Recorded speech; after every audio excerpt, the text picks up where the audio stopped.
नमस्कार दोस्तों, स्वागत है आपका इन्फिनिटी नॉलेज में। तो दोस्तों, अब से करीब 2 महीने पहले ही ये न्यूज निकलकर सामने आई थी कि भारत अपने लाइट कॉम्बैट हेलीकॉप्टर के लिए 2 मिसाइलें बनाने वाला था। और इसमें से जो पहली मिसाइल थी उसका नाम था हेलिना, और जो दूसरी मिसाइल थी इसका नाम था ध्रुव अस्त्र मिसाइल। और ये दोनों की दोनों मिसाइल ही भारतीय लाइट कॉम्बैट हेलीकॉप्टर पर लगने वाली थी। तो दोस्तों, न्यूज निकलकर ये सामने आई है कि इन दोनों ही मिसाइलों के सभी टेस्ट पूरे हो चुके हैं और जल्द ही इन मिसाइलों को अपने लाइट कॉम्बैट हेलीकॉप्टर में लगाया जाएगा। और दोस्तों, अगर लाइट कॉम्बैट हेलीकॉप्टर की बात करें तो ये भारत का अपाचे कहलाया जाता है। और फिलहाल के टाइम में भारतीय थल सेना को लाइट कॉम्बैट हेलीकॉप्टर की जरूरत है और भारतीय थल सेना करीब 114 लाइट कॉम्बैट हेलीकॉप्टर लेना चाहती है। लेकिन इसमें यही सबसे बड़ी दिक्कत आ रही थी कि इनमें अब तक कोई भी मिसाइल इंडक्ट नहीं की गई थी। लेकिन अब लाइट कॉम्बैट हेलीकॉप्टर में ये दोनों की दोनों मिसाइल जल्द ही इंडक्ट कर दी जाएंगी और जल्द ही ये लाइट कॉम्बैट हेलीकॉप्टर भारतीय थल सेना में भी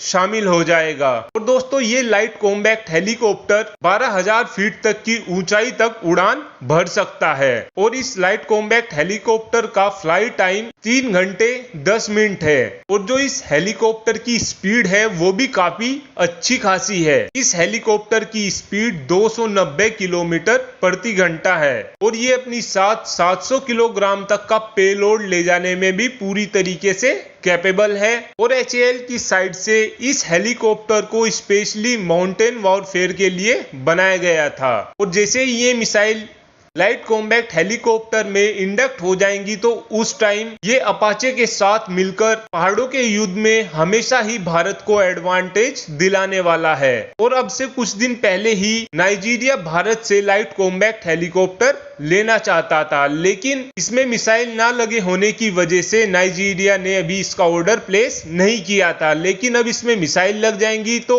उसके बाद ये देखना अहम होगा कि दुनिया भर के कौन कौन से देश लाइट कॉम्बैट हेलीकॉप्टर को लेने में इंटरेस्ट शो करते हैं। वैसे दोस्तों, अपाचे हेलीकॉप्टर में जो मिसाइल लगती है उस मिसाइल की कॉस्ट 3 करोड़ रुपए होती है। और अगर वही लाइट कॉम्बैट हेलीकॉप्टर में लगने वाली हेलिना और ध्रुव अस्त्र मिसाइल की बात करें तो इनकी कॉस्ट अपाचे हेलीकॉप्टर की मिसाइल से बहुत कम है और इस मिसाइल की कॉस्ट केवल 1 करोड़ रुपए है। और दोस्तों, भारत जब इस हेलीकॉप्टर को किसी भी देश को सेल कर देगा तो आने वाले लॉन्ग टाइम में ये भारत को फायदा दिलाने ही दिलाने वाला है। ऐसा इसलिए है दोस्तों क्योंकि जब भी आप किसी भी देश को अपना हथियार देते हैं तो जब तक वो हथियार उस देश की सेना में रहेगा तो जब ही तक उस हथियार का मेंटेनेंस वो कंट्री करेगी जिसने वो हथियार बेचा हो। तो दोस्तों, दुनिया भर के देश अपने फाइटर जेट को तो बेच देते हैं और साथ में उसमें अपनी ही मिसाइल लगाकर बेचते हैं। जैसे कि राफेल में मिट्योर मिसाइल लगती है तो हम राफेल में कोई और मिसाइल नहीं लगा सकते। तो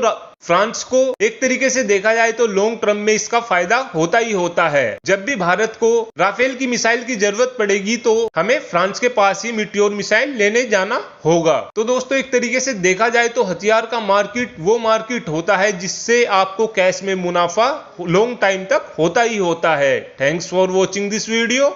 हैव अ गुड डे।